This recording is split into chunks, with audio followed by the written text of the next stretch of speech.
Now guys, pakita ko sa inyo itong Praia di Taipa. So ito yung wetland na artificial na sinasabi ko sa inyo. So doon ako sa dulo, tapos umikot lang ako, nag-CR, papunta dito.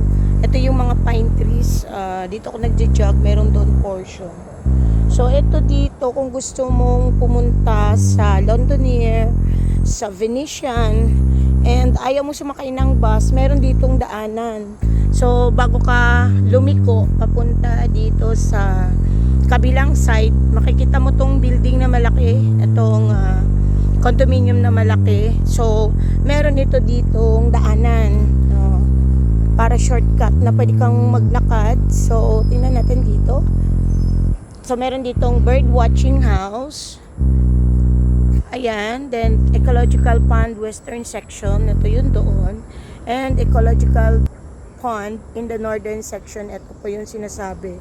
So bago ka dyan, ito yan, ito yung palatandaan, ito yung overpass na dito tayo dadaan para pumunta tayo sa kabilang side, na hindi kailangan sumakay ng bus, lalo pag hapon. Maganda po tingnan itong tinatawag natin na Venetian.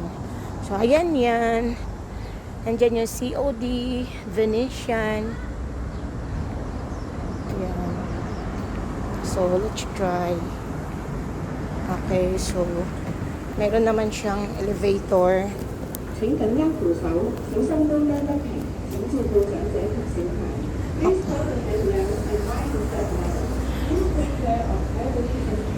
Okay, nire-remind tayo na hawakan mabuti yung handrail dito sa escalator na ito. Since nakita ata tayo na nagvi-video, baka hindi natin ma-video ng mabuti.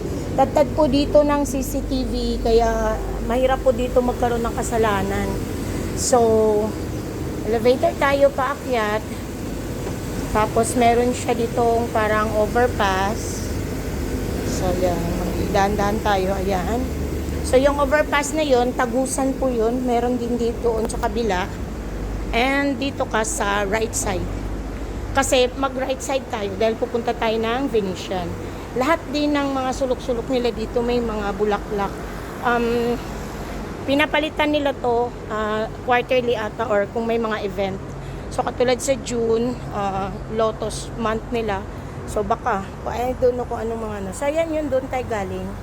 Ayan, so ito yung Galaxy. Hindi muna tayo bumaybay ng Galaxy. Dito muna tayo sa Parisian, Venetian, COD. Andito din yung Lisboa. So yan. Gusto ko kasi dito paghapon kasi mahangin, natural air lang. Pag sa Galaxy kasi ako, diretso ako papasok ng hotel, malamig.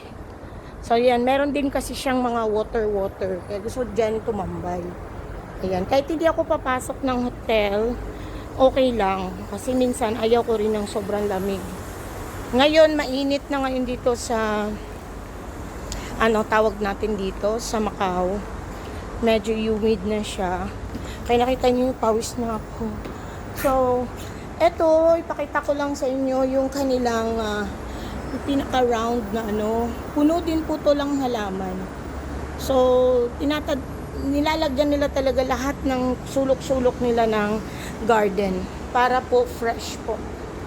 So, yan yung makikita nyo dito. Nakakatanggal talaga ng tinatawag natin na stress.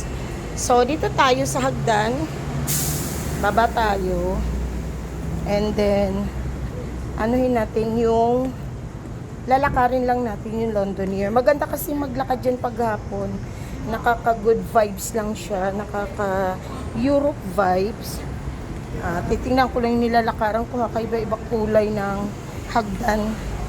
So, ayan. Baka magkamali ako. So, dandahan lang. Okay. Pwede namang mabilis. Kailang, dinadandaan ko lang kasi nagsasalita ako. Magsabi na naman yung mga basher, bilisan gano'n. Gusto ko lang malumanay. So, ayan. Nakikita nyo, galing tayo doon. Dito na tayo. So, yan yung makikita. Pwede ka rin dito. Ayan yung Galaxy. Ayan yung Venetian. Pwede ka muna dito tumambay. So, ayan. Free naman. Wala namang mga entrance. Ayan. Ayan.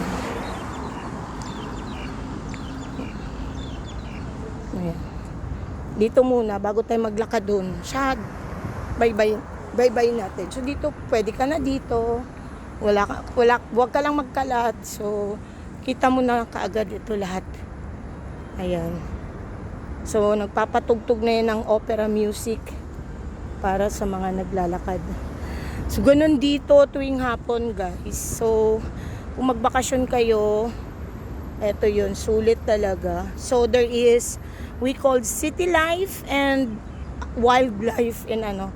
So, yun, may tubig din sila dito, nakaka-refresh. Wala namang isda, guys, pero sobrang lawak ng tubig nila dito. So, later, in my next vlog, babay-bye naman natin. Mula dito, papunta naman tayo ng Londonier and Venetian. Doon yung malakas maka-Europe vibes. Ayun yung Parisian or yung Paris. Mamaya mag-ano yun, magla-light yun. So, dito muna tayo tatambay, guys. Yan lang muna. So, come to Macau kung gusto nyo. Okay. And, hindi ko lang alam pa iba-iba kasi yung immigration. Kaya, I'm not in the position to discuss about immigration. How to pass the immigration. Okay. Yun lang.